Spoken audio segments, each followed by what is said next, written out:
বাংলা সাহিত্যের জগতে বলা বাহুল্য বাঙালির জীবনের ধারায় শ্রেষ্ঠ কবি ব্যক্তিত্ব কবি রবীন্দ্রনাথ ঠাকুরের গল্পগুচ্ছ অবলম্বিত একটি গল্প আজ বলতে চলেছি।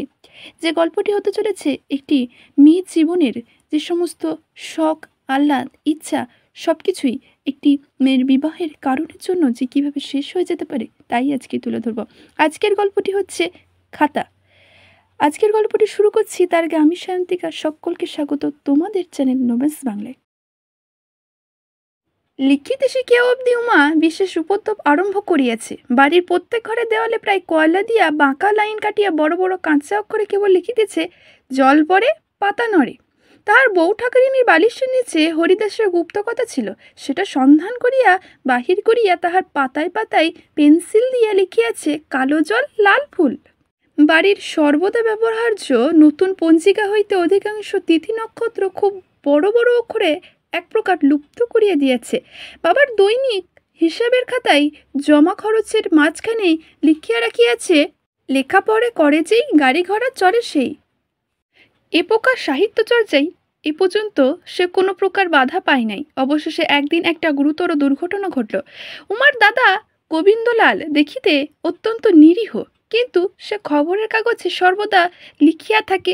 তাহার কথাবার্তা শুনিলে তাহার আত্মীয় স্বজন কিংবা তাহার পরিচিতি প্রতিবেশীরা কেহ তাহাকে চিন্তাশীল বলিয়া কখনো সন্দেহ করে না, এবং বাস্তবিকও যে কোনো বিষয়ে কখনো চিন্তা করে এমন অপবাদ তাহাকে দেওয়া যায় না। কিন্তু সে লেখে এবং বাংলায় কিংবা পাঠকের সঙ্গে তার মতের সম্পন্ন ঐক্য আছে। শরীরতত্ত্ব সম্বন্ধে ইউরোপীয় বৈজ্ঞানিক মণ্ডলীয় মধ্যে কতগুলি গুরুতর ভ্রম প্রচলিত আছে, সেগুলি গোবিন্দলাল যুক্তির কোনো সাহায্য অবলম্বন না করিয়াও কেবলমাত্র রোমাঞ্চজনক ভাষায় প্রভাবে সতেজে খণ্ডকপূর্বক একটি উপদেয় প্রবন্ধ রচনা করিয়াছিল। উমা একদিন নির্জন দ্বীপ্রহরে দাদার কালি কলম লইয়া সেই প্রবন্ধটির উপরে বড় বড় করিয়া লিখিল, গোপাল বড় ভালো ছেলে, তাহাকে যাহা দেওয়া যায় সে তাহাই খায়। গোপাল বলিতে সে যে গোবিন্দলালের প্রবন্ধ পাঠকের প্রতি বিশেষ লক্ষ্য করিয়াছিল তাহা আমার বিশ্বাস হয় না। কিন্তু দাদার ক্রোধের সীমা ছিল না। প্রথমে তাহাকে মারিল, অবশেষে তাহার একটি স্বল্প বিশিষ্ট পেন্সিল, অর্ধপ্রান্ত মসিলিপ্ত একটি ভোতা কলম, তাহার বহু যন্ত্রসজ্জিত যৎসামান্য লেখোপকরণের পুঁজি করিয়া লইল। অপমানিতা বালিকা তাহার এত দৃশ্য গুরুতর লাঞ্ছনার কারণ সম্পূর্ণ বুঝিতে না পারিয়া ঘরের কোণে বসিয়া ব্যথিত হৃদয়ে কাঁদিতে লাগিল। শাসনের মেয়াজ উত্তীর্ণ হইলে গোবিন্দলাল কিঞ্চিৎ অপ্রস্তুত চিত্তে উমাকে তাহার লুণ্ঠিত সামগ্রীগুলি ফিরিয়া দিল এবং উপরন্তু একখানি লাইন টানা ভালো বাঁধানো খাতা দিয়া বালিকার হৃদয় বেদনা দূর করিবার চেষ্টা করিল। উমার বয়স তখন 7 বৎসর। এখন হইতে এই খাতাটি রাত্রিকালে উমার বালিশের নিচে ও দিনের বেলা সর্বদা তাহার কক্ষে ক্রোড়ে বিরাজ করিতে লাগিল। তাহার ছোট বেনিটা বাঁধিয়া সঙ্গে করিয়া যখন সে গ্রামের বালিকা বিদ্যালয়ে পড়িতে যাইত, দেখিয়া মেয়েদের কাহারও বিস্ময়, কাহারও লোভ, কাহারও বা দেশ হইত। প্রথম বৎসরে অতি যত্ন করিয়া খাতায় লিখিল, পাখি সব করে রব, রাত্রি পোহাইল। শয়ন করিতয়ে মেঝের উপরে বসিয়া খাতাটি আঁকড়িয়া ধরিয়া উচ্চস্বরে করিয়া পড়িত এবং লিখিত। এমন করিয়াই অনেক গদ্য পদ্য সে পড়িত। দ্বিতীয় বৎসরের মধ্যে মধ্যে দুটি একটি স্বাধীন রচনা দেখা দিতে লাগিল, অত্যন্ত সংক্ষিপ্ত কিন্তু অত্যন্ত সারবান, ভূমিকা নাই, উপসংহার নাই, দুটা একটা উত্ত্যক্ত করিয়া দেওয়া যাইতেই পারে।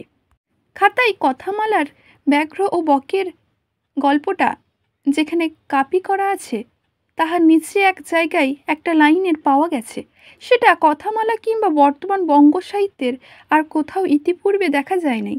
সে লাইনটি এই, শিকে আমি খুব ভালোবাসি। কেহ না মনে করেন আমি এইবার একটা প্রেমের গল্প বানাইতে বসিয়াছি। যোশীপাড়ার কোনো একাদশ কিংবা দ্বাদশ বর্ষের বালক নহে, বাড়ির একটি পুরাতন দাসী, তাহার প্রকৃত নাম যশোদা। কিন্তু যোশীর প্রতি বালিকার প্রকৃত মনোভাব কি এই এক কথা হইতে তাহার কোনো দৃঢ় প্রমাণ পাওয়া যায় না। এই বিষয়ে যিনি বিশ্বাসযোগ্য ইতিহাস লিখিতে ইচ্ছা করেন তিনি এই খাতাতেই দুপাতা অন্তরে পূর্বোক্ত কথাটি সুস্পষ্ট প্রতিবাদ দেখিতে পাইবেনি। এমন একটা আদ্রা নয়, উমার রচনার পদে পদে পরম্পরা বিরোধিতা দোষ লক্ষিত হয়। এক স্থানে দেখা গেল হরির সঙ্গে জন্মের মতো আরই, তবে তার অনতি দূরেই এমন কথা আছে যাহা হইতে সহজেই বিশ্বাস জন্মে যে হরির মতো প্রাণের বন্ধু তাহার আর ত্রিভুবনে নাই। এখানে বলা দরকার, হরি হচ্ছে তার বিদ্যালয়ের সহপাঠিকা। তাহার পর বৎসরের বালিকার বয়স যখন 9 বৎসর, তখন একদিনে সকালবেলা হইতে তাহার বাড়িতে সানাই বাজিতে লাগিল। উমার বিবাহ। বরটির নাম প্যারীমোহন, গোবিন্দ দাসের সহযোগী লেখক। বয়স যদিও অধিক নয় এবং লেখাপড়া কিঞ্চিত শেখা আছে, তথাপি নব্যভাব তার মনে কিছুমাত্র প্রবেশ করিতে পারে নাই। এই জন্য পাড়ার লোকেরা তাহাকে ধন্য ধন্য করিত এবং গোবিন্দলাল তাহার অনুকরণ করিতে চেষ্টা করিত, কিন্তু সম্পূর্ণ কর্তকার্য হইতে পারে নাই। উমা বেনারসি শাড়ি পরিয়া ঘোমটায় ক্ষুদ্র মুখখানি আবৃত করিয়া কাঁদিতে কাঁদিতে শ্বশুর বাড়ি। মা বলিয়া দিলেন, বাছা, শ্বশুর বাড়ি গিয়া মানিয়া চলিস, ঘরকন্যা কাজ করিস, লেখাপড়া লইয়া বসে থাকিস না যেন। গোবিন্দলাল বলিলেন, দেখিস সেখানে দেওয়ালে আঁচড় কাটিয়া বেড়াস নে, সে তেমন বাড়ি নয়। আর প্যারী মোহনের কোনো লেখার উপরে খবরদার কলম চালাস নে। বালিকার হৃৎকম্প উপস্থিত হইল। তখন বুঝিতে পারিল সে যেখানে যাইতেছে সেখানে কেহ তাহাকে মার্জনা করিবে না, এবং তাহারা কাহকে দোষ বলে, অপরাধ বলে, ত্রুটি বলে তাহা অনেক ভৎসনার পর অনেক দিনে শিখিয়া লইতে হইবে। সেদিন সকালেও সানাই বাজিতেছিল, কিন্তু সেই ঘোমটে এবং বেনারসি শাড়ি এবং অলঙ্কারে মণ্ডিত ক্ষুদ্র বালিকার কম্পিত হৃদয়টুকুর মধ্যে কি হইতেছিল তাহা ভালো করিয়া বোঝা এমন একজনেও সেই লোকারণ্যের মধ্যে ছিল কিনা সন্দেহ। যোশীও উমার সঙ্গে গেল। কিছু দিন থাকিয়া উমাকে শ্বশুরবাড়িতে প্রতিষ্ঠিত করিয়া সে চলিয়া আসিবে এমন কথা ছিল। স্নেহশীলা যোশী অনেক বিবেচনা করিয়া উমার খাতাটি সঙ্গে লইয়া গিয়াছিল। এই খাতাটি তাহার পিতৃভবনের একটি অংশ, পিতামাতার অঙ্কস্থলী, একটি সংক্ষিপ্ত ইতিহাস, অত্যন্ত বাঁকাচোরা কাঁচা অক্ষরে লেখা। তাহার এই অকাল গৃহিণীপনার মধ্যে বালিকার সম্ভাবপ্রচক একটুখানি স্নেহমধুর স্বাধীনতার স্বাদ পাইল। তাহার শ্বশুরবাড়িতে গিয়া প্রথম কিছুদিন সে কিছু লেখে নাই, সময়ও পায় নাই। গা শেষে কিছু দিন পরে যোশী তাহার পূর্বস্থানে চলিয়া গেল। সেদিন উমা দুপুরবেলা শয়নগৃহের দ্বার রুদ্ধ করিয়া টিনের বাক্স হইতে খাতাটি বাহির করিয়া কাঁদিতে কাঁদিতে লিখিল, যোশী বাড়ি চলে গেছে, আমিও মার কাছে যাব। আজকাল চারুপাঠ এবং বোধোদয় হইতে কিছু কাপি রাখিবার, অবসর করিবার অবরোধ নাই, বোধ করি তেমন ইচ্ছেও নাই। সুতরাং আজকাল বালিকার সংক্ষিপ্ত রচনার মধ্যে মধ্যে দীর্ঘ বিচ্ছেদ নাই। পূর্বতত্ত্ব পত্রের পরই লেখা আছে, দাদা যদি একবার বাড়ি নিয়ে যায় তাহলে দাদার লেখা আর কখনো খারাপ করে দেব না। শোনা যায় উমার পিতা উমাকে প্রায় মাঝে মাঝে বাড়ি আনিতে চেষ্টা করেন, কিন্তু গোবিন্দলাল প্যারীমোহনের সঙ্গে যোগ দিয়া তাহার প্রতিবন্ধক হয়। গোবিন্দলাল বলে, এখন উমার প্রতিভক্তি শিক্ষার সময়, এখন তাহাকে মাঝে মাঝে প্রতিক্রিয়া হইতে পুরাতন পিতৃস্নেহের মধ্যে আনয়ন করিয়া তাহার মনকে অনর্থক বিক্ষিপ্ত করিয়া দেওয়া হয়। এই বিষয়ে সে উপদেশ বিদ্রুপ জড়িত এমন সুন্দর প্রবন্ধ লিখিয়াছিল যে তাহার একমতবর্তী সকল পাঠকই উক্ত রচনার অকাট্য সত্য সম্পূর্ণ স্বীকার না করিয়া থাকিতে পারে না। লোকমুখে সেই কথা শুনিয়াই উমা তাহার খাতায় লিখিয়াছিল, দাদা, তোমার দুটি পায়ে পড়ি, আমাকে একবার তোমার ঘরে নিয়ে যাও, আমি তোমাকে আর কখনো রাগাবো না। একদিন উমা দ্বার রুদ্ধ করিয়া এমনই একটা অর্থহীন তুচ্ছ কথা খাতায় লিখিতেছিল, তাহার ননদ তিলক মঞ্জুরির অত্যন্ত কৌতূহল হইল। সে ভাবিল, বৌদিদি মাঝে মাঝে দরজা বন্ধ করিয়া কি করে দেখিতে হইবে। দ্বারের ছিদ্র দিয়া দেখিল লিখিতেছে। দেখিয়া অবাক, তাহাদের অন্তঃপুরে কখনোই সরস্বতীর এমন গোপন সমাগম হয় নাই। তার ছোট কনক মঞ্জুরি, সেও আসিয়া একবার উকি মারিয়া দেখিল। তাহার ছোট অনক মঞ্জুরি, সেও পাদুগুলির ওপর ভর দিয়া বহু কষ্টে ছিদ্রের মধ্যে দিয়ে রুদ্ধগৃহে রহস্যভেদ করিয়া লইল। উমা লিখিতে লিখিতে সহস্র গৃহের বাইরে তিনটি পরিচিত কণ্ঠে খিলখিল হাসি শুনিতে পাইল। ব্যাপারটা বুঝতে পারিল। খাতাটি তাড়াতাড়ি বাক্সে বন্ধ করিয়া লজ্জায় ভয়ে বিছানার মুখে লুকিয়া পড়িয়া রহিল। প্যারীমোহনই সংবাদ অবগত হইয়া বিশেষ চিন্তিত হইল। পড়াশোনা আরম্ভ হইলেই নোভেল নাটক আমদানি হইবে এবং গৃহধর্ম রক্ষা করা দায় হইয়া উঠিবে। তাছাড়া বিশেষ চিন্তাদার এই বিষয়ে যে একটি অতি সূক্ষ্মতত্ত্ব নির্ণয় করিয়াছিল।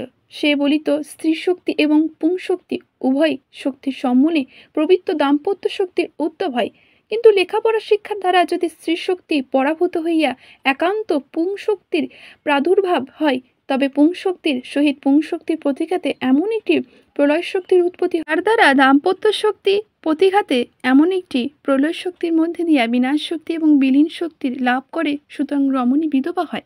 এই পর্যন্ত এ তত্ত্বের কেউ প্রতিবাদ করিতে পারে নাই। প্যারীমোহন সন্ধ্যাকালে ঘরে আসি উমাকে যথেষ্ট ভর্ৎসনা করিল এবং কিঞ্চিত উপহাসও করিল। বলিল, সামলা ফরমাস দিতে হইবে, গিন্নি কানে কলম গুজিয়া আপিসে যাইবেন। উমা ভালো বুঝিতে পারিল না। প্যারীমোহনের প্রবন্ধ সে কখনো পড়ে নাই, এজন্য তাহার এখনও অতত রসবোধ জন্মে নাই। কিন্তু সে মনে মনে একান্ত সংকুচিত হইয়া গেল। মনে হইল পৃথিবী দ্বিধা হইলে তবে সে লজ্জা রক্ষা করিতে পারে। বহুদিন আর সে লেখে নাই, কিন্তু একদিন শরৎকালে প্রভাতে একটি গায়িকা ভিখারিণী আগমনীর গান গাইতেছিল। উমা জানালার গরদের ওপরে মুখ রাখিয়া চুপ করিয়া শুনিতেছিল। একে শরৎকাল, রৌদ্র ছেলেবেলার কার সকল কথা মনে পড়ে তাহার। ওপরে আগমনের গান শুনিয়া আর থাকিতে পারিল না। উমা গান গাইতে পারিত না, কিন্তু লিখিতে শিখিয়া অবধি এমনও তাহার অভ্যাস হইয়াছে যে একটা গান শুনিলেই সেটা লিখিয়া লইয়া গান গাইতে না পারার খেদ মিটাইত।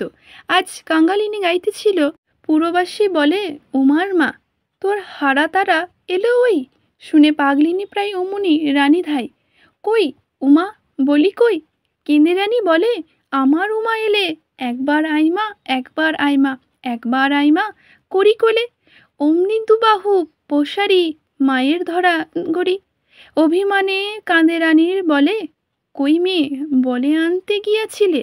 অভিমানে উমার হৃদয় পূর্ণ হইয়া চোখে জল ভাঙিয়া পড়িল। গোপনে গায়িকাকে ডাকিয়া গৃহদ্বার রুদ্ধ করিয়া বিচিত্র বানানে এই গানটি খাতায় লিখিতে আরম্ভ করিল। তিলক মঞ্জুরি, কনক মঞ্জুরি, অঙ্গন মঞ্জুরি সে চিত্রচোখে সমস্ত দেখিল এবং সহসা করতালি দিয়া বলিয়া উঠিল, বৌদিদি কি করছো, আমরা সমস্ত দেখেছি। তখন উমা তাড়াতাড়ি দ্বার খুলিয়া বাহিরে হইয়া কাতর স্বরে বলিতে লাগিল, কি ভাই, কাউকে বলিস না ভাই, তোদের দুটি পায়ে পড়ি ভাই, আমি আর করব না, আমি আর লিখব না।